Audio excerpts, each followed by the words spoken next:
हाँ जी दोस्तों, तुहानू सारिਆਂ ਨੂੰ ਪਿਆਰ ਭਰੀ ਸਤਿ ਸ੍ਰੀ ਅਕਾਲ, ਆਦਾਬ, ਨਮਸਤੇ, ਗੁੱਡ ਈਵਨਿੰਗ, ਸਲਾਮ। ਮੈਂ ਲਖਵੀਰ ਸਿੰਘ ਤੁਹਾਡਾ ਸਾਰਿਆਂ ਦਾ ਮੁਕਤਸਰ ਡਾਇਲੌਗਸ ਤੇ ਇਸ ਆਨਲਾਈਨ ਮੰਚ ਤੇ ਤੁਹਾਡਾ ਸਾਰਿਆਂ ਦਾ ਇਸਤਕਬਾਲ ਕਰਦਾ, ਤੁਹਾਡਾ ਸਾਰਿਆਂ ਦਾ ਸਵਾਗਤ। ਮੈਂ ਸਾਰੇ ਦੋਸਤਾਂ ਨੂੰ ਗੁਜ਼ਾਰਿਸ਼ ਕਰਾਂਗਾ ਜਿਹੜੇ ਦੋਸਤ ਸਾਡੇ ਨਾਲ ਫੇਸਬੁੱਕ ਦੇ ਉੱਤੇ, ਯੂਟਿਊਬ ਦੇ ਉੱਤੇ ਲਾਈਵ ਜੁੜੇ ਹੋਏ ਨੇ, ਸਾਨੂੰ ਵੇਖ ਰਹੇ ਨੇ, ਉਹ ਕਿਰਪਾ ਕਰਕੇ ਆਪਣੇ ਬਾਕੀ ਦੋਸਤਾਂ ਦੇ ਨਾਲ ਅੱਜ ਦੇ ਇਸ ਲਾਈਵ ਲੈਕਚਰ ਨੂੰ ਸਾਂਝਾ ਕਰ ਦੇਣ ਤਾਂ ਕਿ ਸਾਡੇ ਬਾਕੀ ਦੋਸਤ ਸਾਡੇ ਨਾਲ ਜੁੜ ਜਾਣ ਤੇ ਅੱਜ ਦੇ ਇਸ ਲੈਕਚਰ ਨੂੰ ਅਸੀਂ ਸ਼ੁਰੂ ਕਰ ਸਕੀਏ। ਦੋਸਤੋ, ਤੁਸੀਂ ਜਾਣਦੇ ਹੋ ਕਿ ਪਿਛਲੇ 4 ਸਾਲ ਤੋਂ ਦੀ ਮੁਕਤਸਰ ਡਾਇਲੌਗਸ ਪਿਛਲੇ ਲਗਾਤਾਰ 4 ਸਾਲ ਤੋਂ ਨਿਰੰਤਰ ਇਸ ਲੈਕਚਰ ਸੀਰੀਜ਼ ਦੇ ਹਵਾਲੇ ਦੇ ਨਾਲ ਤੁਹਾਡੇ ਨਾਲ ਵੱਖ-ਵੱਖ ਵਿਸ਼ਿਆਂ ਦੇ ਹਵਾਲੇ ਦੇ ਨਾਲ ਇੱਕ ਸੰਵਾਦ ਦੀ ਲੜੀ ਚਲਾਉਂਦਾ ਆ ਰਿਹਾ। ਇਸ ਲੜੀ ਦੇ ਤਹਿਤ ਅੱਜ ਸਾਡੇ ਨਾਲ ਅਮਰ ਸੋਹਲ ਜੀ ਜੁੜਨਗੇ ਯੂਕੇ ਤੋਂ, ਜੋ ਕਿ ਅੱਜ ਦੇ ਵਿਸ਼ੇ ਦੇ ਹਵਾਲੇ ਨਾਲ, ਜੋ ਤੁਸੀਂ ਪੋਸਟਰ ਦੇ ਵਿੱਚ ਵੀ ਪੜ੍ਹ ਲਿਆ ਹੋਣਾ, ਦੀ ਮੁਸਲਿਮ secular ਪੈਰਿਟੀ and the politics of India's partition, ਇਸ ਹਵਾਲੇ ਦੇ ਨਾਲ ਆਪਣੀ ਗੱਲਬਾਤ ਅੱਜ ਸਾਡੇ ਨਾਲ ਸਾਂਝੀ ਕਰਨਗੇ। ਡਾਕਟਰ ਅਮਰ ਸੋਹਲ ਜੀ ਸਾਡੇ ਨਾਲ ਨੇ। ਡਾਕਟਰ ਅਮਰ ਸੋਹਲ ਜੀ, ਤੁਹਾਡਾ ਦੀ ਮੁਕਤਸਰ ਡਾਇਲੌਗਸ ਦੇ ਇਸ ਆਨਲਾਈਨ ਮੰਚ ਤੇ ਤੁਹਾਡਾ ਸਵਾਗਤ ਆ, ਤੁਹਾਨੂੰ ਜੀ ਆਇਆਂ ਨੂੰ ਜੀ। बहुत बहुत शुक्रिया ਤੁਹਾਡਾ Lakhvir Singh ji, thank you for having me. और मैं I'll be speaking to you in English today. The lecture will be in English. और I'll really be introducing the book that I've written, which was published last year. और आपके lecture से पहले मैं आपका एक ब्रीफ इंट्रोडक्शन जरूर देना चाहांगा साडे दोस्तां दे नाल। अमर सोहल जी पॉलिटिक्स एंड इंटरनेशनल स्टडी ਦੇ ਵਿੱਚ corpus Christie college university of Cambridge ਦੇ ਵਿੱਚ ਰਿਸਰਚ ਫੈਲੋ ਦੇ ਤੌਰ ਤੇ ਕੰਮ ਕਰ ਰਹੇ ਨੇ।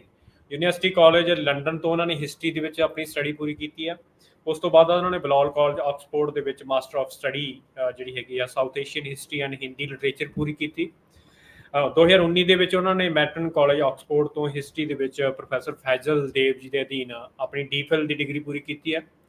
ਤੇ ਅਮਰ ਸੋਹਲ ਜੀ ਪ੍ਰਮੁੱਖ ਤੌਰ ਤੇ ਜਿਹੜੀ ਉਹਨਾਂ ਦੀ ਦਿਲਚਸਪੀ, ਉਹਨਾਂ ਦਾ ਇੰਟਰਸਟ ਹੈ, ਉਹ ਉਹਨਾਂ ਵਿਚਾਰਾਂ ਦੇ ਵਿੱਚ ਆ ਜੋ ਸਾਡੇ ਦੋਨੇ ਦੇਸ਼ਾਂ ਦੀ, ਖਾਸ ਤੌਰ ਤੇ ਇੰਡੀਆ ਤੇ ਪਾਕਿਸਤਾਨ ਦੇ ਸਮਕਾਲੀ ਜਿਹੜੀ ਪੋਲਿਟਿਕਸ ਆ, ਕੰਟੈਂਪਰੇਰੀ ਪੋਲਿਟਿਕਸ ਆ, ਉਹਨੂੰ ਨਿਰਧਾਰਿਤ ਕਰਦੇ ਨੇ। ਉਹਨਾਂ ਦੇ ਵਿੱਚ ਖਾਸ ਤੌਰ ਤੇ ਉਹਨਾਂ ਦੀ ਦਿਲਚਸਪੀ ਆ। ਉਹਨਾਂ ਦੀ ਰਿਸਰਚ ਦਾ ਜਿਹੜਾ ਪ੍ਰਮੁੱਖ ਏਰੀਆ ਹੈਗਾ ਉਹ anti colonial nationalism, religious politics and secular state ਦੇ ਉੱਤੇ ਉਹਨਾਂ ਦੀ ਰਿਸਰਚ ਪ੍ਰਮੁੱਖ ਤੌਰ ਤੇ ਫੋਕਸ ਕਰਦੀ ਆ। ਤੇ ਡਾਕਟਰ ਅਮਰ ਸੋਹਲ ਜੀ ਦਾ ਜਿਹੜਾ ਅਗਲਾ ਪ੍ਰੋਜੈਕਟ ਆ ਉਹ ਇਸ ਗੱਲ ਦੀ ਪੜਚੋਲ ਕਰਦਾ, ਜਿਹੜਾ ਖਾਸ ਤੌਰ ਤੇ ਪੰਜਾਬ ਦੀ ਪੋਲਿਟਿਕਸ ਦੇ ਇੰਡੀਆ ਦੀ ਪੋਲਿਟਿਕਸ ਦੇ ਹਵਾਲੇ ਨਾਲ ਬੜਾ ਅਹਿਮ ਹੈ। ਜਿਸ ਤਰ੍ਹਾਂ ਦੀ ਪੋਲਿਟਿਕਸ ਸਾਡੇ ਹੋ ਰਹੀ ਹੈ, ਜਿਸ ਤਰ੍ਹਾਂ ਦੀ ਪੋਲਿਟਿਕਸ ਦੀ ਚੀਜ਼ਾਂ ਨਿਰਧਾਰਿਤ ਹੋ ਰਹੀਆਂ ਨੇ, ਉਹਦੇ ਵਿੱਚ ਜਿਵੇਂ ਕਿ ਜਿਹੜੀਆਂ ਆਧੁਨਿਕ ਮਾਡਰਨ ਜਿਹੜਾ ਹਿੰਦੂ ਨੈਸ਼ਨਲਿਜ਼ਮ ਹੈ, ਉਹਦੇ ਵਿੱਚ ਇੱਕ ਸਮੂਹ ਜਿਹੜਾ ਰੂੜੀਵਾਦੀ ਧਰਮ ਨਿਰਪੱਖਤਾ ਤੇ ਆਈਡੀਆ ਆਫ ਪਾਕਿਸਤਾਨ ਦੇ ਨਾਲ ਲਵਰੇਜ ਹੋ ਕੇ ਆਪਣੇ ਪ੍ਰਯੋਗਾਂ ਦੇ ਵਿੱਚ ਰੁੱਝਿਆ ਹੋਇਆ, ਉਸ ਤੇ ਇਹਨਾਂ ਦਾ ਅਗਲਾ ਪ੍ਰੋਜੈਕਟ ਜਿਹੜਾ ਅਹਿਮ ਜਿਹੜਾ ਕੰਮ ਕਰ ਰਹੇ ਨੇ। ਡਾਕਟਰ ਅਮਰ ਸੋਹਲ ਜੀ ਦੇ ਜਿਹੜੇ ਰਿਸਰਚ ਵਰਕ ਆ ਉਹ modern intellectual history, global intellectual history and south Asian ਵਰਗੇ ਜਿਹੜੇ ਅਹਿਮ ਅਕੈਡਮਿਕ ਜਰਨਲਸ ਨੇ ਉਹਨਾਂ ਦੇ ਵਿੱਚ ਪਬਲਿਸ਼ ਹੋ ਚੁੱਕਿਆ, ਪ੍ਰਕਾਸ਼ਿਤ ਹੋ ਚੁੱਕਿਆ। ਡਾਕਟਰ ਅਮਰ ਸੋਹਲ ਜੀ ਨੇ ਅਕਾਦਮਿਕ ਕਾਰਜ ਤੋਂ ਇਲਾਵਾ ਅਮਰ ਜੀ ਨੇ ਕਈ ਆਊਟਰੀਚ ਜਿਹੜੇ ਪ੍ਰੋਜੈਕਟਸ ਨੇ ਉਹਨਾਂ ਦੇ ਉੱਤੇ ਵੀ ਕੰਮ ਕੀਤਾ। 2016 ਦੇ ਵਿੱਚ ਉਹਨਾਂ ਨੇ ਆਜ਼ਾਦ ਐਂਡ ਜਨਾਹ ਏ ਪੋਲੀਟੀਕਲ ਰਿਵੈਲਰੀ ਇਨ ਲੇਟ ਕਲੋਨੀਅਲ ਇੰਡੀਆ ਦਸਤਾਵੇਜ਼ੀ ਫਿਲਮ ਦੇ ਵਿੱਚ ਸਕ੍ਰਿਪਟ ਰਾਈਟਰ ਤੇ ਐਂਕਰਿੰਗ ਦੇ ਵਜੋਂ ਅਹਿਮ ਕੰਮ ਕੀਤਾ। ਉਹ ਜਿਹੜੀ ਫਿਲਮ ਆ ਉਹ ਦੋਨਾਂ ਪਰਸਨੈਲਿਟੀ ਦੀ ਇੱਕ ਰਿਵੈਲਰੀ ਹੈ, ਜਿਹੜੀ ਉਸਨੂੰ ਪੋਲੀਟੀਕਲ ਰਿਵੈਲਰੀ ਆ ਉਸਨੂੰ ਬੜੀ ਖੂਬਸੂਰਤ ਤਰੀਕੇ ਦੇ ਨਾਲ ਪੇਸ਼ ਕਰਦੀ ਹੈ। ਸੋ ਇਹ ਉਹਨਾਂ ਦਾ ਜਿਹੜਾ ਕਾਰਜ ਹੈਗਾ। ਇਸ ਤੋਂ ਇਲਾਵਾ ਉਹ ਆਪਣੇ ਇਸ ਅਕੈਡਮਿਕ ਕੰਮ ਦੇ ਵਿੱਚ ਜਿਹੜਾ ਕਿ ਅੱਜ ਦੇ ਵਿਸ਼ੇ ਦੇ ਹਵਾਲੇ ਦੇ ਨਾਲ ਸਾਡੇ ਕੋਲ ਹੈ, ਜਿਸ ਹਵਾਲੇ ਨਾਲ ਉਹ ਅੱਜ ਦੀ ਆਪਣੀ ਗੱਲਬਾਤ ਵੀ ਸਾਡੇ ਨਾਲ ਸਾਂਝੀ ਕਰਨਗੇ, ਦੀ ਮੁਸਲਿਮ secular ਪੈਰਿਟੀ and the politics of India's partition. ਇਹ ਉਹਨਾਂ ਦੀ ਕਿਤਾਬ ਵੀ ਆ ਚੁੱਕੀ ਹੈ ਤੇ ਉਸ ਹਵਾਲੇ ਨਾਲ ਅੱਜ ਦੀ ਗੱਲਬਾਤ ਉਹ ਸਾਡੇ ਨਾਲ ਸਾਂਝੀ ਕਰਨਗੇ। ਮੈਂ ਦੋਸਤਾਂ ਨੂੰ ਗੁਜ਼ਾਰਿਸ਼ ਕਰਾਂਗਾ, ਜਿਹੜੇ ਦੋਸਤਾਂ ਨੂੰ ਦੇਖ ਰਹੇ ਨੇ, ਉਹ ਅੱਜ ਦੇ ਇਸ ਲੈਕਚਰ ਨੂੰ ਆਪਣੇ ਬਾਕੀ ਦੋਸਤਾਂ ਦੇ ਨਾਲ ਸਾਂਝਾ ਕਰ ਦੇਣ। ਦੂਸਰਾ, ਇਸ ਲੈਕਚਰ ਦੇ ਪ੍ਰਤੀ ਜਿਹੜੇ ਦੋਸਤਾਂ ਦੇ ਮਨਾਂ ਦੇ ਵਿੱਚ ਕੋਈ ਸਵਾਲ ਹੋਏਗਾ, ਕੋਈ ਕੁਐਸਚਨ ਹੋਏਗਾ, ਉਹ ਸਾਨੂੰ ਕਮੈਂਟ ਬਾਕਸ ਦੇ ਵਿੱਚ ਸਾਂਝਾ ਕਰ ਦੇਣ। ਅਖੀਰ ਦੇ ਵਿੱਚ ਸਵਾਲ ਜਵਾਬ ਸੈਸ਼ਨ ਦੇ ਵਿੱਚ ਅਸੀਂ ਉਹਨਾਂ ਸਵਾਲਾਂ ਦੇ ਜਵਾਬ ਡਾਕਟਰ ਅਮਰ ਸੋਹਲ ਜੀ ਨਾਲ ਤੋਂ ਉਹਨਾਂ ਦੇ ਜਵਾਬ ਲਵਾਂਗੇ। ਸੋ ਹੁਣ ਮੈਂ ਸੱਦਾ ਦੇ ਰਿਹਾ, ਖੁਸ਼ੀ ਲੈ ਰਿਹਾ ਡਾਕਟਰ ਅਮਰ ਸੋਹਲ ਜੀ ਨੂੰ ਕਿ ਉਹ ਅੱਜ ਦੇ ਵਿਸ਼ੇ ਦੇ ਹਵਾਲੇ ਨਾਲ ਸਾਡੇ ਸਰੋਤਿਆਂ ਦੇ ਨਾਲ ਆਪਣੀ ਅੱਜ ਦੀ ਗੱਲਬਾਤ ਸਾਂਝੀ ਕਰਨ। ਡਾਕਟਰ ਅਮਰ ਸੋਹਲ ਜੀ, ਸਕਰੀਨ ਤੁਹਾਡੇ ਕੋਲ ਹੈ, ਤੁਸੀਂ ਅੱਜ ਦੀ ਗੱਲਬਾਤ ਸਾਂਝੀ ਕਰੋ। ਡਾਕਟਰ ਅਮਰ ਸੋਹਲ ਜੀ, ਮੈਂ ਇੱਥੇ ਦੱਸਦਾ ਜਾਵਾਂ, ਪੰਜਾਬੀ ਬੈਕਗਰਾਊਂਡ ਤੋਂ ਨੇ ਤੇ ਸਾਨੂੰ ਇਸ ਗੱਲ ਦਾ ਮਾਣ ਆ ਕਿ ਉਹ ਇਸ ਪੱਖ ਤੋਂ ਪੰਜਾਬ ਦੇ ਲਈ ਸਾਡੇ ਲਈ ਰਿਸਰਚ ਦੇ ਪੱਖੋਂ ਵੀ ਇੱਕ ਅਹਿਮ ਕੰਮ ਕਰ ਰਹੇ ਨੇ। ਤੇ ਬੇਸ਼ੱਕ ਕਿਉਂਕਿ ਉਹਨਾਂ ਦਾ ਜਿਹੜੇ ਜੰਪਲ ਨੇ ਉਹ ਲੰਡਨ ਦੇ ਨੇ, ਉਹਨਾਂ ਦੀ ਪੰਜਾਬੀ ਥੋੜ੍ਹੀ ਜਿਹੀ ਸਾਡੇ ਨਾਲੋਂ ਜਿਹੜੀ ਹੈਗੀ ਆ ਉਹ ਇਸ ਮਾਮਲੇ ਦੇ ਵਿੱਚ ਉਹ ਇਸ ਪਲੇਟਫਾਰਮ ਤੋਂ ਸਾਂਝੀ ਨਹੀਂ ਕਰ ਪਾਉਣਗੇ, ਪਰ ਉਹਨਾਂ ਦੀ ਰਿਸਰਚ ਦੇ ਹਵਾਲੇ ਨਾਲ ਸਾਨੂੰ ਉਹਨਾਂ ਤੇ ਮਾਣ ਹੈ ਤੇ ਉਹ ਅੱਜ ਦੀ ਗੱਲਬਾਤ ਸਾਡੇ ਨਾਲ ਸਾਂਝੀ ਕਰਨਗੇ। ਡਾਕਟਰ ਅਮਰ ਸੋਹਲ ਜੀ, ਸਕਰੀਨ ਤੁਹਾਡੇ ਕੋਲ ਆ, ਤੁਸੀਂ ਆਪਣੀ ਗੱਲਬਾਤ ਸਾਂਝੀ ਕਰੋ, ਅਸੀਂ ਤੁਹਾਨੂੰ ਅਖੀਰ ਤੇ ਸਵਾਲ ਜਵਾਬ ਸੈਸ਼ਨ ਦੇ ਵਿੱਚ ਮਿਲਾਂਗੇ। ਡਾਕਟਰ ਅਮਰ ਸੋਹਲ ਜੀ। ਬਹੁਤ ਬਹੁਤ ਸ਼ੁਕਰੀਆ ਤੁਹਾਡਾ ਲਖਵੀਰ ਸਿੰਘ ਜੀ, ਔਰ ਮੈਨੂੰ ਇੱਥੇ ਬੁਲਾਉਣ ਵਾਸਤੇ thank you so much. It's a real pleasure to be interacting with all of you. So I'll speak for around 40 minutes, 45 minutes, laying the kind of outline of the main arguments of my recently published book on Muslim political thought in India, the colonial period, the late colonial period, and into the early independence period, and the big question about whether India was to be partitioned or not, and whether India is a nation or not, or whether Hindus and Muslims are indeed nations or not. So those will really be the kind of themes that we'll be exploring in this in this session. So before the era of decolonization finally dawned, many anti-colonial and indeed imperial thinkers had already suggested separating out supposedly incompatible majorities and minorities into sovereign equals.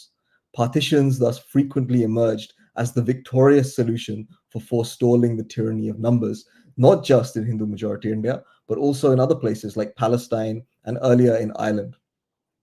In fact, after the Second World War, the idea of devolving sovereignty to a minority was also being considered again in Europe. The categories and resolutions of the decolonizing world, therefore, were not exceptional to it. But this book represents instead an effort to read the Indian history of decolonization against the grain, if you like, to excavate from the position of minority or from the subject position of minority a generalizable political theory for shared sovereignty and inclusive nationalism. I've tried to demonstrate that the minority or the minor in fact allows us to think of the majority or the major not just as an antagonistic entity that is set against it in this hostile kind of way, but to which it can in fact belong and uniquely complete. More precisely, if the undertaking of unity always tasks the majority to first make an appeal to the minority, ultimately that's where its work ends. It is for the minority to decide whether or not to uphold any such appeal. In other words, and however strange it might sound today, theoretically only the Muslim can finally actuate secular Indian democracy. Whatever its origins may have been, secularism as a modern ideal has to do with the neutral nation state's management of religious plurality and the preparedness of its diverse citizenry to find ways of living together amicably. Rather than pleading to be secured within the secular, as has sometimes been suggested, my point is that Indian Muslim politics, which has otherwise been associated with Muhammad Ali Jinnah's victorious Pakistan movement, was not only capable of theorizing the secular, its position of minority or its minoritarian subject position meant that it was in fact best positioned to do so. And so, provided that they do not wish to become majorities themselves, secularism has been and remains foremostly the prerogative of religious minorities across the world. While Indian secularism as a tradition undoubtedly boasts of eminent and committed Hindu ideologues, this question was existential for their Muslim peers in quite different and more direct ways. Mine is thus not an identitarian argument, but a more generally structural one about the very workings of politics, which a comparison with the question of caste, I think, helps to confirm. An anti-caste politics of affirmative action is made thinkable principally by the Dalit minority itself, and through its leaders like the lawyer politician B.R. Ambedkar. By concentrating on their traditional untouchable identity, Ambedkar hoped to secure their status as a political constituency and finally offset that customary discrimination. Similarly, secularism is made politically possible, I think, by Muslim endorsement. So I excavate what I'm calling the Muslim secular mostly from the archive of three eminent thinkers and leaders of the anti-colonial struggle and allies of M.K. Gandhi and Jawaharlal Nehru. The two-term Indian National Congress president, Abul Kalam Azad, an Urdu writer and an Islamic scholar, a Maulana, who many of you will be familiar with, India's first education minister. As well as, so Azad is a main figure in the book, and so too these other two figures, the prominent anti-colonial actors of Kashmir and the Pashtun frontier, Sheikh Abdullah and Abdul Ghaffar Khan, who both arrived at Indian nationalism only after thorough theorizations of their respective Kashmiri and Pashtun political worlds. So, in the time that I have, I want to really outline for you the four main themes or interventions of this book. And the first really is the interplay between a kind of Muslim universalism or an Islamic universal and the idea of the secular. So, when the caliphate was abolished by Turkish nationalists in 1924, its anti colonial and pan Islamist Muslim supporters in India were forced to reconsider their understanding of the political community. A new era now beckoned. Any serious claim to political freedom had to now adopt the almost unanimously endorsed language of national self determination. Till now, by disregarding differences across imperial borders, pan Islamism had allowed these leaders to uphold the essential universalism of their faith. It had made it easy to stress the unity not merely of the world's Muslims, but of a wider human race created and sustained by a single God. Territorial nationalism, meanwhile, as it had been theorized and practiced in modern Europe, provided its antithesis. Dividing the world into confrontational groups of friends and enemies, it was impossible for figures like Azad and Ghaffar Khan, wedded as they were to Islamic universalism, to accept unadulterated versions of the nation. Abdullah's career, of course, only begins later in 1931. So, unlike their great contemporary and unbending critic of the national model Muhammad Iqbal, champions of the Muslim secular chose instead to bring Islamic universalism to bear on the national idea in a counterintuitive effort to revise it. So, writing in 1927, a year after Ghaffar Khan had visited an array of nationalists in Muslim West Asia and North Africa, Azad claimed that the problem with nationalism was that its European thinkers and statesmen had elevated affiliations of race, of color, of language, of culture to hierarchical distinctions that had perpetuated their own violence in an unequal colonized world. However, according to Azad, who came from a family of Delhi theologians, for Islam, all humans possessed an identical rank. Racial difference, the Maulana wrote in this essay, was premised on a misreading of our fundamental oneness, while other identitarian dissimilarities, however real they might be, were ultimately merely the result of historical and geographical circumstance. These were to be celebrated, but not at the cost of dehumanizing the cultural other. So the task for figures like Azad and Ghaffar Khan was to find a, quote, middle course between a large-hearted Islam and the given circumstances, unquote, of post-war politics. This meant warding off the chauvinism and prejudices that figures like this saw as intrinsic to Orthodox nationalism, and which inevitably led to an avaricious imperialism, while nevertheless enabling, so warding off the negative stuff, if you like, and then enabling, on the other hand, the positive aspects of this nationalism, which are framed as domestic or internal aspects. That is, the democratic spirit of liberty and popular sovereignty, which promised to finally reverse the historic rule of the many by the few. In effect, Azad and Ghaffar Khan smuggled their earlier non-national concepts into a revised idea of India as a nation state. This meant not only a negotiated endorsement of the nation, but also a secret continuity with Khilafat politics. After all, Azad had argued at the height of that previous Khilafat campaign that it was not the Caliph himself who mattered. Rather, of most importance was the fact that his personhood, the personhood of the Khalifa, had long stood in for or upheld Muslim universalism.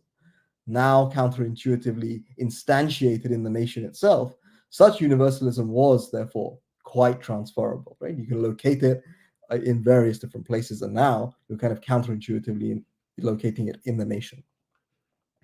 And managing India's heterogeneity or pluralism is important to the humanist ambitions of this Islamic universalism.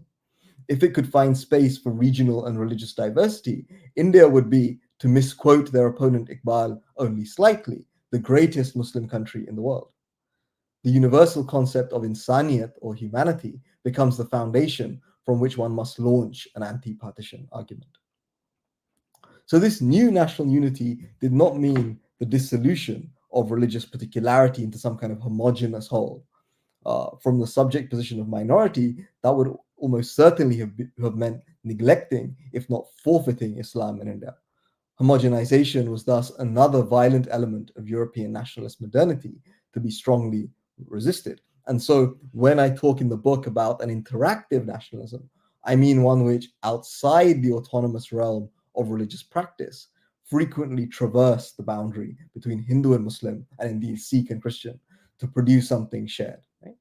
So what particularly interests me is the conceptual character of this inter and often extra-religious interaction.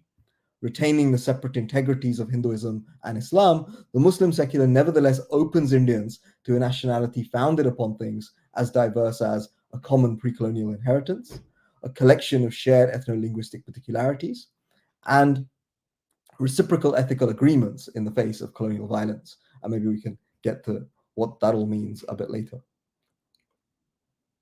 So to be clear, the secular for these figures was a shared Indian public space consisting of both religious and non-religious elements. As such, I think I'm also calling for a significant realigning of global Islam as a category. Today, when Islam has come to assume a crucial position as the religious or the theological in many other societies, and I'm thinking especially of secular Western societies, where it's a relatively new addition. In this context, our international debate about Islam's relationship with the non-religious state is saturated by the modest concerns, or what I think are the modest concerns of Islamism. If politics is determined by our ability to think and act freely in the world, in the temporal world, Islamism is anti-political, for it gives sovereignty up to God and is interested not in any human agency or freedom, but in maintaining the supremacy of theology in everyday life. Its critical engagement with secularism rests merely on the demand that the liberal state safeguard the freedom and integrity of Islam. I want to claim that there exists, beyond these narrow confines, a deeper engagement with pluralism, which prompts Islam to have grander ambitions than simply its own preservation. It asks instead, or these Muslim figures in India ask instead, a much larger question. How do Muslims, without giving up their faith, unite with the other communities of their country to form a cohesive society, as opposed to resigning themselves to cultural apartheid? So Jinnah also pursued a secular politics of sorts, even after his decisive turn to Muslim nationalism and the Pakistan movement from around 1937. The irreligious Jinnah was interested not in any theocratic project, though sections of the Pakistan movement were. Jinnah instead channeled the tide of global politics, namely the collapse of the League of Nations and its language of minority rights, to elevate the Muslim minority to the insurmountable rank of a sovereign national majority. But once secularism is provided with its thicker definition of state neutrality and cultures of coexistence, it becomes increasingly unsuitable for Jinnah and appropriate for his opponents. This, of course, was because he could scarcely theorize coexistence at any length, when, at least prior to 1947, at least prior to the creation of Pakistan, his efforts were directed at the opposite task of unpicking Muslim India, so-called, from so-called Hindu India, to render them sovereign equals. Right? So Islam, however under-theorized a category it was for Jinnah, and Faisal Devji has written on this, of course, however under-theorized Islam or empty Islam is for Jinnah, it still had to be made the binding agent for his Muslim India. So if the theological led Azad to the secular, the reverse was true for Jinnah. Azad's Islamic universalism generated an interactive secular nationalism, while Jinnah's temporal concerns produced a political theology of a different kind. To be sure, a majoritarian rather than a theocrat, Jinnah nevertheless premised his sovereign political community on the social reality of Islam. So I now come to the importance really of numbers or demography. And so Azad comes along and contests Jinnah's logic by claiming that Muslims, given their intrinsic communitarian strength as a social unit in India, were not really a minority there. They were only a nominal minority. The world's largest concentration of Muslims, with majorities in 5 of India's 12 provinces, their sheer size assured certain influence, he thought. Moreover, he argued that unlike India's Hindus, who were apparently fragmented by, quote, social and racial divisions, unquote, its 95 million Muslims were united by what he called an egalitarian Islamic brotherhood. So this, of course, amounts not only to an acknowledgement of hierarchical caste divisions found within the Hindu majority, which according to Azad makes its consolidation as a political community so very unlikely. It also represents a denial of caste discrimination or petrified discrimination and of any meaningful interdenominational conflict among Muslims too. Right? And to elide these realities, to escape them, was certainly not unique to the Maulana, or for that matter, Abdullah al-Ghaffar Khan.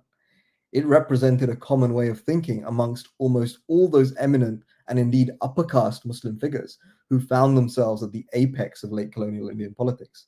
But it would be a mistake, I think, to reduce these denials of difference to a privileged positionality alone, because such ecumenism, however real or imagined, was crucial to retaining not just Islam's universalism, with which we began, but also its weight as a socio-political bloc prior to any meaningful national, or in the League's case, international settlement with Hinduism, right? You retain the unity of the community to strike an agreement with this numerically stronger majority. Despite his connections to Calcutta and to Delhi, Azad chose to background the local to represent the nation. Consequently, Azad was forced to confront the question of Muslim minorityhood in a more direct manner than either Abdullah or Ghaffar Khan. For these two men, that Hindu domination by democratic means had little import in their overwhelmingly Muslim majority homelands in India's mountainous northwest was crucial to their ultimate refusal of minorityhood. And while important, there was more to this imagination than simply some kind of federal constitution in a single state. Because I want to stress that by anchoring Muslim cultural expression within regional Kashmiri and Pashtun identities, they were able to transcend religious division at the national level, effectively territorializing or localizing Islamic notions of the community and its moral consensus, or ijma, and thus settling the vexing question of Muslim self-statement prior to any discussion about Indianness. This grander Indian national space is largely cleared of religious competition. Consequently, it is more easily made the site of an unshackled association with other Indians of various persuasions. And in fact, Islamic ideas, notably of the anti-colonial jihad, were then able to serve not an exclusive Muslim project, but an inclusive Indian one. And it was by refusing to fully secularize their Kashmiri and Pashtun sub-nations that they were, somewhat counterintuitively, able to champion a supra-secular nationalism for all of India. So rather than posing any threat to Indian nationalism, these Muslim-dominated sub-nationalisms can be deeply held and yet remain firmly within its ambit because they, at least originally, do not make claims to absolute sovereignty. From 1947, once this centrifugal theory collided with more dominant centripetal ones in both India and Pakistan, the clash between the center and the provinces, or centralization and federalist type debates, we see this in both countries. So once that starts happening from 1947, Abdullah and Ghaffar Khan played important roles in reanimating India's or South Asia's historical struggle, between region and center. Right? But those animosities don't mask the fact that these figures thought about how best to preserve the unity of India in this very scalar way. Right? So at the level of theory, there is an investment in a federal ideal, which of course, doesn't really take shape in either country, with the currency of the sovereign nation state really taking over, not just in South Asia, but globally. So Abdullah and Ghaffar Khan, somewhat differently to Azad, also found, theoretically, another place to establish religion beyond the national space. All three men agreed that Hinduism and Islam were such formidable social facts that they did not necessitate their own sovereign nationality. So by the end of this talk, I hope to have demonstrated how my book counterpoises the reception of Gandhi and Nehru as India's leading secular nationalists. But for now, I want to emphasize that my other major objective has been to offset Jinnah's reception as India's unrivaled Muslim thinker-politician. His triumphant Pakistan movement, by providing Islam with a nation state of its own, of course constituted one path taken by Muslim minoritarian anxieties about liberal democracy in the mid-20th century. And though a failure by comparison, the Muslim secular, by generating a non-religious shared nationality that nevertheless preserved multiple religious and indeed regional identities within it, represented another.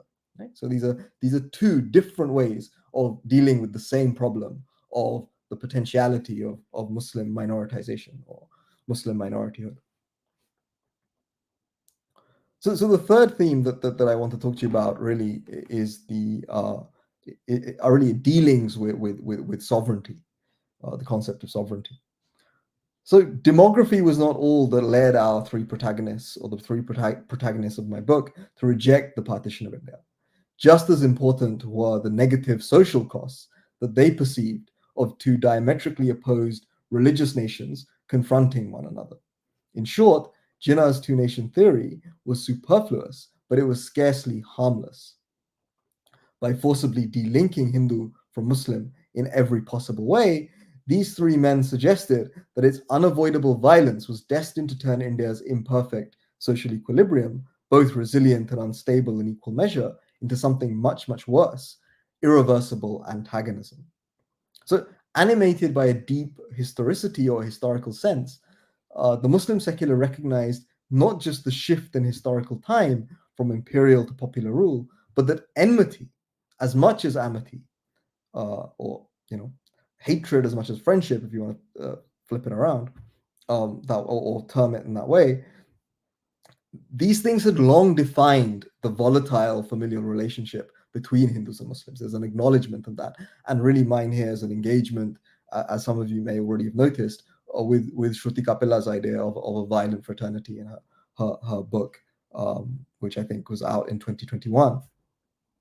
So for my figures, for Azad, Ghaffar Khan, and for Abdullah, to allow amity to flourish in this imperfect scenario, ethical Indians had to find ways of allaying enmity as much as was possible. So there's an acknowledgement about the kind of mixed inheritance of India and of Indians. Jinnah, meanwhile, was an anti-historical thinker, and Faisal Devji has shown that Hindus and Muslims were so intertwined in history that Jinnah duly deleted the past to finally disentangle them for a new social contract between equals. But according to his three opponents, engineering a permanent division, as Jinnah straightforwardly suggested, was as naive as it was unnecessary. That would mean fracturing this delicately poised but nevertheless integral society and fanning the flames of enmity, which, in Ghaffar Khan's words, would likely spread in a wild blaze to finally consume amity altogether. And that's his quotation. Or as Abdullah put it 4 years after partition, this, quote, unnatural operation on an organic country had inflicted wounds that will not heal, unquote. For Jinnah, the realization of his Muslim state represented the achievement of subcontinental peace between irreconcilable equals. For his opponents, however, only a shared and properly reconciled India could have enjoyed that stature. Therefore, while Muslim separatism contended that only its own sovereignty could guarantee minority rights, I want to suggest that the Muslim secular fully embraced the historical loss of such sovereignty to enable a productive engagement with Indian democracy. Because in medieval and early modern Indian history, as so many of you will know, sovereignty was significantly divided within and between empires, even at the height of Mughal rule. But if pre-colonial power was often pluralized and shared in this way, Muslims still exercised a significantly disproportionate amount of it and headed the most powerful political states of that period. Therefore, my point is that by willfully foregoing this form of dominance when thinking about modern forms of democratic power, our three anti-colonial thinkers, to albeit different degrees, struck a rare compact with loss for a peaceful future. We have just seen that the Muslim secular possessed enough conceptual space to house some significant Muslim regional constituencies within its Indian democracy. these constituencies were not required to entirely relinquish their own claims to political power. And yet, in the best interests of both the larger Muslim minority to which they belonged and to Indian society as a whole, they had to ultimately fold these claims into a new conception of shared Indian sovereignty.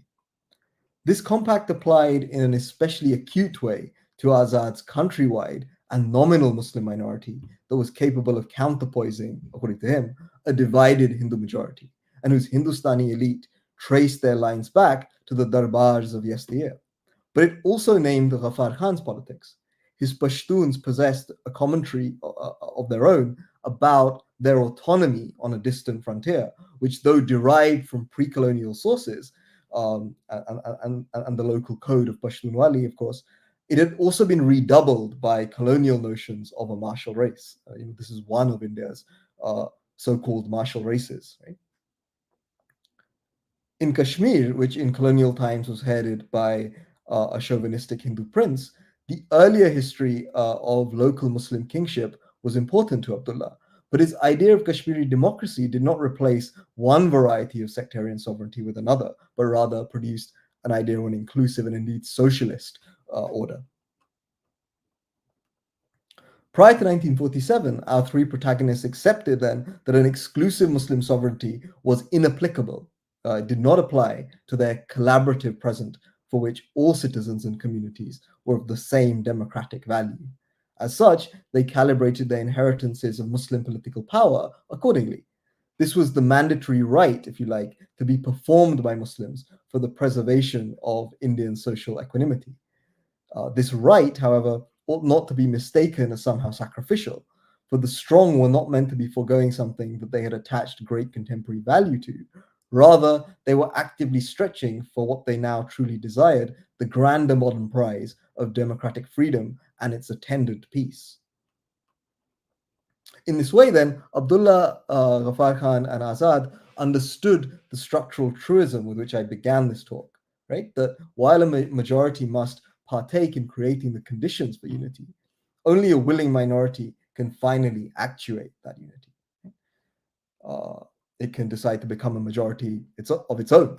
It can opt for Pakistan if it wishes to. So the active role of Muslims was particularly crucial to the political thought that I've excavated here. But this was not only because its creators belonged to Muslim groups or because of the particular nature of their histories or mythologies. Right? Rather, most important was the fact that a democratic minority, by its very definition, had the unique ability to transcend itself. Right? So before I move any further, let me briefly summarize this compact with loss, because I think it's extremely important and slightly intricate idea. The ethical historical sense that these three men that had basically precipitated both a full acceptance of lost Muslim sovereignty from the past and in turn a productive democratic politics for the present and future. It functioned as an apologetics to combat both Muslim minorityism but also the threat of Hindu majoritarianism, which Gandhi and Nehru, however well-meaning, had much less reason to confront. The foundational embrace of loss, therefore, plays a considerable role, I think, in elevating the Muslim secular to a distinctive political theory. And the richness of that distinction, I think, should now be coming through to you, hopefully. Like Nehru, these three figures were not just concerned with coexistence, but they were also socialists, right? Who believed that the most fundamental political interests were defined not by our faiths, but by our changing socioeconomic concerns as Indians. But because their secular nationalism was simultaneously, because the secular nationalism of Azad, Abdullah, and Ghaffar Khan was also concerned with other things, namely retaining Islamic universalism, producing demographic solutions to the disempowering status of religious minority or political minority, and also now grappling with this history of rulership. This was an unequivocally Muslim engagement with India's political problem.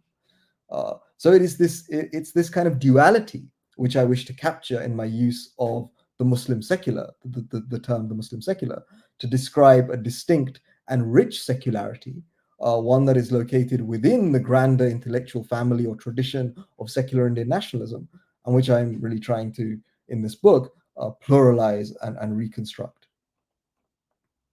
And I think we can push this distinction even further with a fourth and final theme or concept that I want to unpack, which is that of parity, which is, as Professor Lakir Sidhu said, is in the title of the book. So what really is parity? So Nehru believed that Indian history was dominated by the ancient continuity of Hinduism. Right? And therefore, despite writing The Discovery of India, he chose not to give greatest weight to history when founding a secular India. He instead reserved that privilege for two contemporary objectives instead: a socialist politics of interest driven by the interventionist state, and a liberal democratic law that upheld the fundamental rights of all Indians in their constitution. So in these spheres, in the sphere of socialist politics of interest and in the sphere of law, there was apparently no threat of the Hindu appearing more Indian than the Muslim, unlike in history, according to Nehru. But Azad, Abdullah, and Ghaffar Khan were unwilling to stop at this and wanted to concurrently or simultaneously establish secularism at the level of human interaction too. Right? So Azad performed this task by resorting to the historical production of a profane national culture in the medieval and early modern periods. A member of the nobility whose Central Asian ancestors had arrived in North India during this phase of history, Azad claimed, in stark opposition to Nehru, that the culture of the contemporary nation was forged only once this final caravan of settlers reached Hindustan. For the Maulana and his coterie of Congress Muslim intellectuals, the past was not just suitably common to Hindus and Muslims, but it was also the site of a joint achievement. And by focusing on the profane as opposed to the religious, this national culture had the power to further forestall the minoritization of Islam and its Indian believers. Irreducible to Hindu or Muslim, cultural elements like literature, art, dress made for the shared inheritance of contemporary Indians. A historian of the present, you might say, Azad was interested more in inheritance than in history per se. He chooses, if you will, a culturalized Indian inheritance as opposed to a potentially exclusive Muslim legacy of monarchic power. The past, in many ways, then, is emptied of its politics, and its cultural inheritances are made use of for unity. Concerned with both resisting national majoritarianism and preserving a minority religion, Azad's intention was to distinguish between what was shared by Hindus and Muslims, i.e. profane culture, and what was not, i.e. religion. That said, he and his acolytes were not overly anxious about drawing a precise boundary between these two domains. And I think perhaps this was because they accepted the difficulty of doing so, given the generally fluid character of all human knowledge or human knowledge systems. And perhaps they understood then that their shared profane culture, in fact, had emerged out of two older cultural streams, one which we might describe as Sanskritic or Indic, and the other which we might describe as Perso-Islamic. And in those cultural streams, there is no distinction to be made, really. Hence, what mattered instead was an acknowledgement of the existence and integrity of these two separate domains, even if there remained gray areas of overlap between them. Religion and profane culture were therefore somewhat like two circles of a Venn diagram. Right? So, and this is really a concern of modern nationalism, to artificially bifurcate culture and religion. So if Nehru was significantly different to Azad, that Nehru privileged Indian identity over regional sub-identities also separated him from the Pashtun Ghaffar Khan, but especially Abdullah, with whom he, of course, shared, as you will know, a Kashmiri heritage. The emphasis Nehru placed on central authority eventually brought him into conflict with Abdullah, who imagined a historical Indian unity which aggregated the analogous religious and ethnic and linguistic autonomies of several provincial groups right across the subcontinent. And because Abdullah was determined to protect the distinctions of his Kashmiri subnation, he had to be satisfied with filling his grander Indian supranation, if you like, with far less cultural content than either Nehru or Azad. In fact, though he also deployed other themes and concepts to serve his politics of scales, Abdullah nevertheless insisted on using history and geography to both distinguish Kashmiris and paradoxically tie them back to India.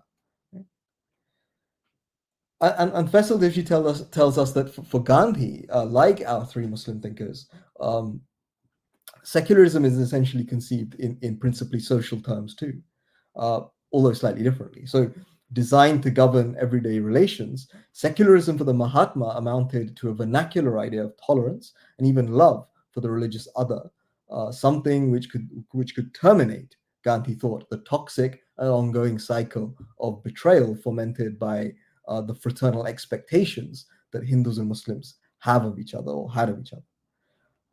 Gandhi instead prizes the difference that Hindus and Muslims found in each other, and by prizing that difference, liberated themselves from a kind of passive inherited brotherhood, and are made instead to actively befriend each other for a disinterested and less totalizing relationship. So friendship is this thing which is not riddled with expectations in the way that brotherhood is, right? So you should be friends and not brothers. By abolishing then the monopoly of familial loyalty in this way, Gandhi believed that he could put a stop to religious violence, or what was really fratricide. Right? The expectations that Hindus and Muslims have of each other as siblings is essentially what produces their violence. So it's better to do away with this kind of totalizing relationship. Ghaffar Khan was closer, as many of you will know, to Gandhi in ethical terms than perhaps any other political figure of the nationalist movement, political thinker actor. But he was also autonomously theorizing a politics of active nonviolence on the Pashtun frontier himself. Right? So he prized Islamic commitments to forgiveness, patience, and restraint, as well as taking ideas of honor, freedom, and friendship found in Pashtunwali, right? The customary ethical code of the Pashtuns. So as such, Ghaffar Khan persuasively argued that to willingly court colonial violence for the sake of reforming the oppressed, but also the oppressor alike, was authentic to the ethical inheritance of his people. It wasn't something that he was copying from Gandhi, but it was actually authentic to Islam and Pashtun tradition. So decolonizing his people in this way, at the all India level, Ghaffar Khan was interested in fashioning a reciprocal politics of obligation for which one vowed to non-violently uphold the honor of one's compatriots. Though reflective again of Pashtunwali, Ghaffar Khan refused to restrict this idea of moral reciprocity between different people to the ethnic community or an ethnic inheritance alone, believing that it was comprehensible to everybody and everybody could do this politics of reciprocity. And so he makes this idea of pledges between different groups foundational to a national relationship between his Muslim Pashtun constituents and the Hindus of the Indian plains who predominated in the Congress movement. He thought that these two groups were most committed to establishing an independent India. The small matter of their historical distrust, kind of perpetuated, of course, by the colonial state, he believed could be undone by this politics of pledges, that you fight for my honor and I will fight for yours. In fact, his politics of pledges, however ethical, in fact recreated precisely the brotherly expectation that Gandhi had rejected. And that plays out in Partition, famously with quotes, as many of you will know, about being thrown to the wolves and so on. So we have now established that by locating their secular nations principally in the realm of social interaction between different Indians, our three protagonists, Azad, Abdullah, and Abdul Ghaffar Khan, shared something with Gandhi that Nehru did not. But because Gandhi insisted on an absolute difference between Hindu and Muslim to actuate their new friendship, and so join Nehru in inadvertently deepening the minorityhood of the Muslims, the Mahatma too eventually separates himself from his friends, from the Muslim secular. Right? For while Azad and Abdullah were adamant about the historical fusion of Hindu and Muslim portending to an Indian nationality, even the more presentist Ghaffar Khan focused so heavily on their common humanity in order to rise above, though never eradicate, their difference. So it might already be apparent to you that more than anything else, what separates these three Indian Muslim nationalists from Gandhi and Nehru and binds them together is the factor of parity. Intensifying their refusal of minorityhood, they elevated their respective Muslim groups to positions from which they could be equalized with the Hindu majority. Whether they focused on retelling history, in Azad's case especially, pursuing interregional aggregation, and I'm especially thinking of Abdullah, or founding moral partnerships, in the case of Abdul Ghaffar Khan, collectively, these three men established a way of thinking or a mode of thinking about Indian nationality that made the Muslim as crucial as the Hindu. Therefore, like its favorable demographic breakdown that we explored earlier, the Muslim minority's disproportionate significance to a shared Indian national life similarly forestalled any danger of its marginalization in a future democracy. And this, of course, is a period in which you're imagining that democracy coming into being more than anything. But parity, and many of you will also know this, parity as an idea has been associated not really with social arguments for India's unity, but of course Jinnah's demand that it be destroyed, that unity be destroyed, and be replaced instead by two constitutionally equal and sovereign nations.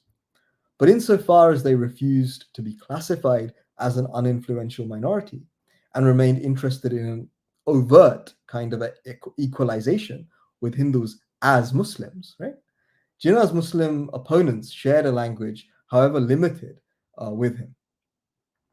So surpassing the liberal majoritarian understanding of equality as a kind of plain abstract equivalence that exists between us as individual citizens, both Jinnah and his opponents dealt squarely with what it meant to equalize Indians without undermining their religious identities, rather keeping those intact and giving them a public presence. Though they did not imagine a new separate society for their co-religionists, as Jinnah did, of course he imagined a Pakistan, proponents of the Muslim secular used a not dissimilar language or idiom to affirm the culture of their existing shared one and preserve the influential place of their community within that existing society. So without trying to push my subjects or subjects of my book, thinkers of my book, back into a narrative so dominated by the Muslim League, it is still true to say, and I think this is very important, it's still true to say that the broad spectrum of Muslim political thought in India nevertheless coheres around its challenge to the tendency of liberalism or liberal abstract equivalence to ignore and even assimilate differences. To be clear, our three thinkers imagined a jointly created Indian nationality, which defined Hindus and Muslims not by their unequal numbers, but by their equal value. But because Indians had been awarded this common rank or common status without deleting their individualities, they were not the same as each other, right? They were not the same as, but were placed instead on a par with each other. They were alike in many respects, right? But they were not identical. The differences retained. So parity then is an especially useful concept for this national idea, I think, because it inherently conveys both things. It conveys this two-pronged notion, essentially, of commonality on the one hand and then distinction on the other. So Jinnah was only ever interested in the second part of this equation. Thus, producing a thicker definition of parity, the Muslim secular used this concept to positivize at once both the status of Hindus and Muslims as India's co-founders and their religious autonomies. Hence, parity is here a more exact category than equality per se, which requires another set of qualifications to avoid its blanket-like connotations. So you could say that equality as assimilation functions negatively by denying difference, whereas equality as parity is well positioned to positively assert claims to it. Unlike Jinnah, then, the Muslim secular doesn't contest the basic norms of democracy. That is to say only this, that it is committed to the equal worth of every individual in a pre-given polity. You don't want to change this polity entirely.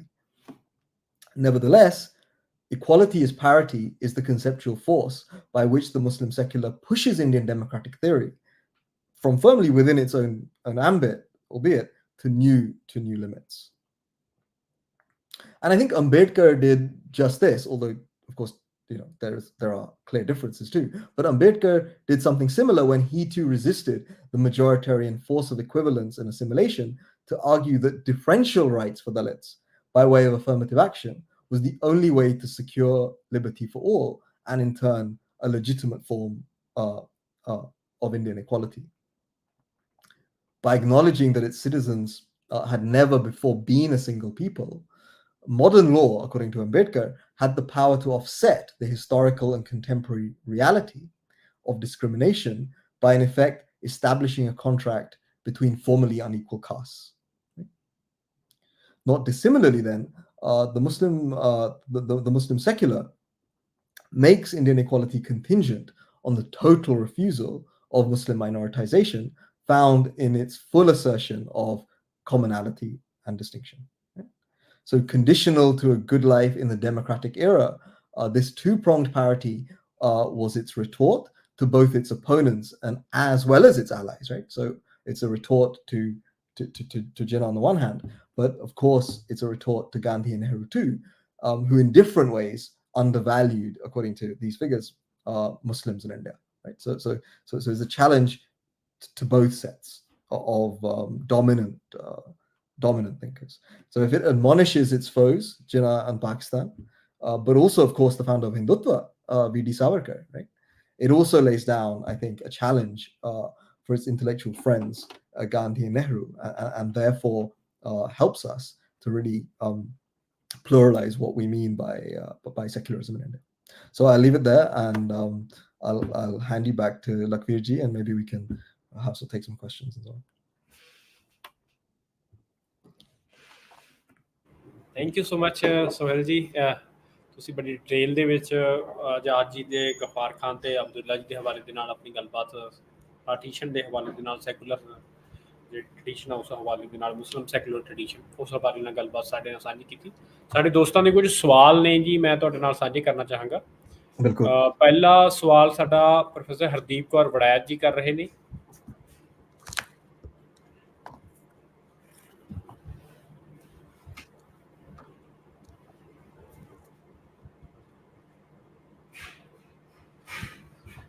Acha, geopolitical concerns.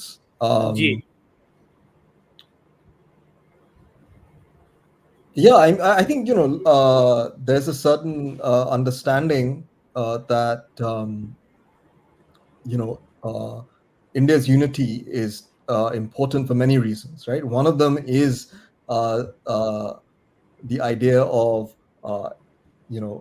keeping that newfound freedom together. That is not something that is a given in this period, right?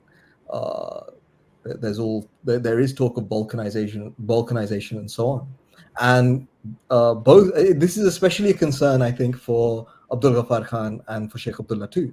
Right? So we associate Sheikh Abdullah with the separatist Kashmiri movement later, right? And that's because to his mind, there's increasing centralization from Delhi. It needn't have been that way, right? But it becomes like that. And I think both he and Abdul Ghaffar Khan in a slightly earlier period are thinking about, well, if we dissolve our political power into something grander, into something bigger, then saath milkar hum usko protect kar sakte hain. And I think that's actually very important.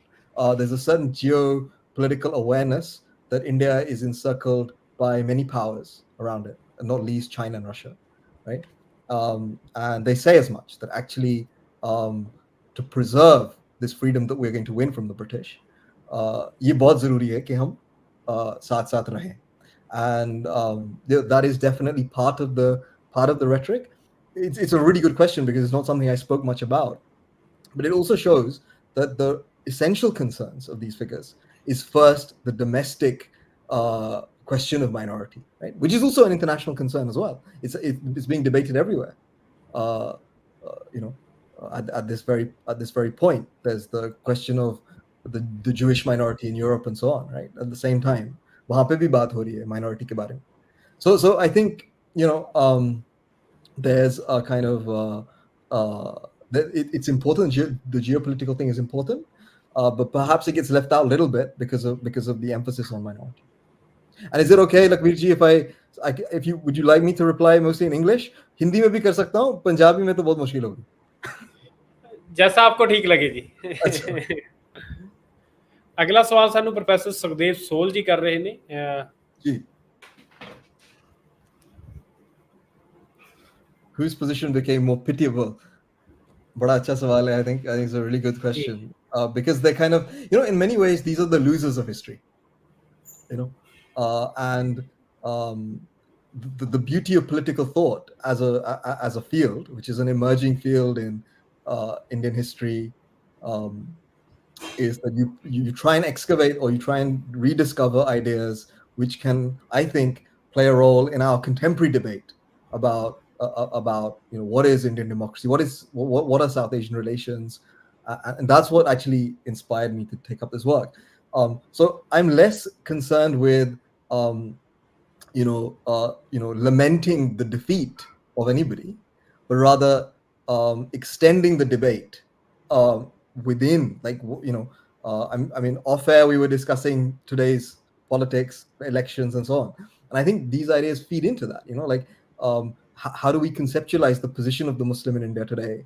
What do we think of Muslim regional identities and their relationship, not just in India, but of course in Pakistan as well? And that plays a role for other regional, there's structural importance there. For instance, the Sikh Punjabi identity as a religious minority identity with a majority in a certain geographical area, there's a legacy for that too, that you can have that and dissolve it into something larger. That, of course, that's had a history of its own, right? So, I mean, whose position is more pitiable? Perhaps Abdul Ghaffar Khan, because he's forced into exile, he goes to Afghanistan, he's thrown in jail. Azad, is education minister. Yes, his vision doesn't win out. He's certainly a loser, but he doesn't suffer, I don't think, in the same way. ਜੀ, ਅਗਲਾ ਸਾਨੂੰ ਹਰਦੀਪ ਜੀ ਸਵਾਲ ਕਰ ਰਹੇ ਸੀ, ਜਿਸ ਤਰ੍ਹਾਂ ਤੁਸੀਂ ਪੰਜਾਬੀ ਰੀਜਨ ਦਾ ਜ਼ਿਕਰ ਕੀਤਾ. ਹਰਦੀਪ ਜੀ ਦਾ ਸਵਾਲ ਹੈ ਇਸ ਹਵਾਲੇ ਨਾਲ.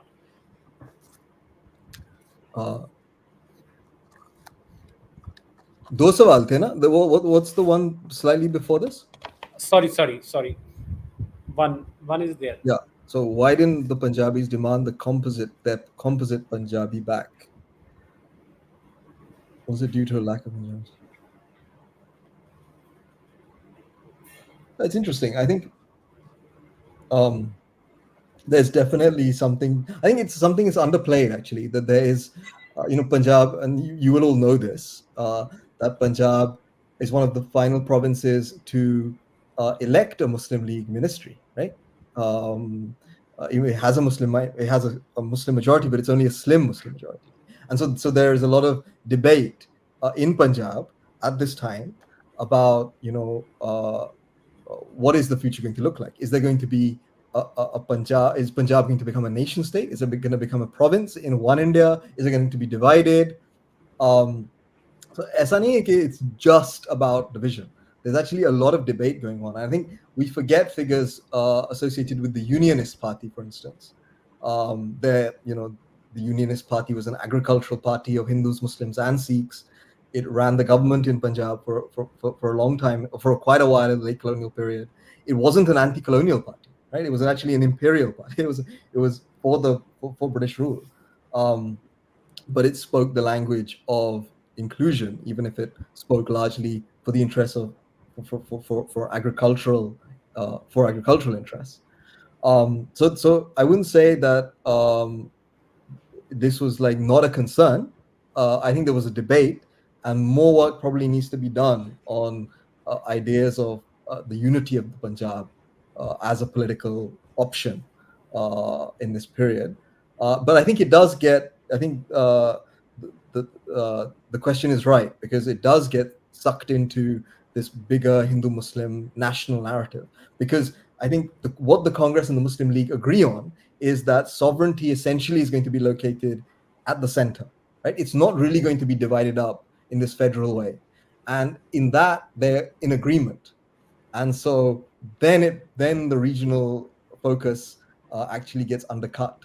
So it's certainly true for Kashmir and the frontier, and that's been where my work has been. I have done some earlier work on Punjab. I've written a little bit about it as well.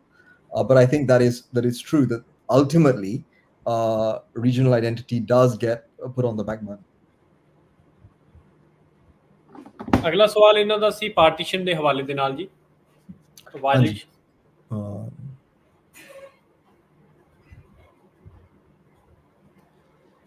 Yeah, I mean, I think, I'm not an expert in, in this, if I'm totally honest, as to what, the history of partition in that kind of in its social dimension. But I know broadly what most historians would say. Punjab is the state, along with Bengal, which is divided, right? And so the kind of violence that plays out there, you have to, to draw on Shruti Kapila's recent work, actually, suddenly borders have to be made. You have to decide who is on your side and who is not. And that's, in a way, the violence is not just madness, right? Violence is actually about trying to work out, albeit extremely crudely and terribly, what this newfound sovereignty means and who does it belong to. Right? And so that has to be done in the Punjab, and it takes on this horrific. It's done in this horrific manner, but it doesn't play out. It can't possibly play out in the same way in Sindh or Gujarat, jahan pe borders already hain. जी ਸੋ ਅਮਰ ਸੋਹਲ ਜੀ ਤੁਹਾਡਾ ਬਹੁਤ-ਬਹੁਤ ਸ਼ੁਕਰੀਆ ਅੱਜ ਦੀ talk ਦੇ ਲਈ ਤੁਸੀਂ Muktsar dialogues ਦੇ ਇਸ ਮੰਚ ਦੇ ਲਈ ਸਮਾਂ ਕੱਢਿਆ ਤੁਸੀਂ ਆਏ ਤੇ ਆਪਣੀ ਗੱਲਬਾਤ ਸਾਂਝੀ ਕੀਤੀ ਤੁਹਾਡਾ ਬਹੁਤ-ਬਹੁਤ ਸ਼ੁਕਰੀਆ ਜੀ ਤੁਸੀਂ ਕੁਝ ਕਹਿਣਾ ਚਾਹੋਗੇ ਤੇ ਫਿਰ ਆਪਾਂ ਇਸ ਗੱਲ ਨੂੰ ਸਮੇਟਦੇ ਹਾਂ ਜੀ नहीं लखवीर जी, थोड़ा बहुत बहुत शुक्रिया फिर से मैं कहना चाहता कि you reached out to me a long time ago and finally we managed to fix this, so it's a great pleasure to be able to present to you and to I hope your audience enjoys it और चलो देखते हैं आगे क्या होता है, but शायद जब अगली किताब निकलेगी we can sit again and have this conversation. जी बिल्कुल श्योर जी, हम ज़रूर मिलेंगे और आपका आज के लिए बहुत बहुत शुक्रिया आप इस मंच पे आए और हमारे साथ इतनी अच्छी आपके एक किताब के हवाले नाल आपने बात की सो ਸਾਰੇ ਦੋਸਤਾਂ ਦਾ ਬਹੁਤ ਬਹੁਤ ਸ਼ੁਕਰੀਆ ਜਿਹੜੇ ਸਾਡੇ ਨਾਲ ਜੁੜੇ ਤੇ ਸਵਾਲ ਜਰੀਏ ਇਸ ਡਾਇਲੌਗ ਦੇ ਵਿੱਚ ਉਹਨਾਂ ਨੇ ਆਪਣਾ ਇੱਕ ਹਿੱਸਾ ਪਾਇਆ ਸਾਰੇ ਦੋਸਤਾਂ ਦਾ ਬਹੁਤ ਬਹੁਤ ਸ਼ੁਕਰੀਆ ਸੋ ਅਗਲੇ ਸੰਡੇ ਫਿਰ ਅਸੀਂ ਇਸ ਪਲੇਟਫਾਰਮ ਤੋਂ ਕਿਸੇ ਵਿਦਵਾਨ ਦੋਸਤ ਨੂੰ ਕਿਸੇ ਰਿਸਰਚ ਸਕਾਲਰ ਨੂੰ ਤੁਹਾਡੇ ਸਨਮੁਖ ਕਰਾਂਗੇ ਤਦ ਤੱਕ ਲਈ ਸਾਰਿਆਂ ਨੂੰ ਸਤਿ ਸ਼੍ਰੀ ਅਕਾਲ ਨਮਸਤੇ ਗੁੱਡ ਈਵਨਿੰਗ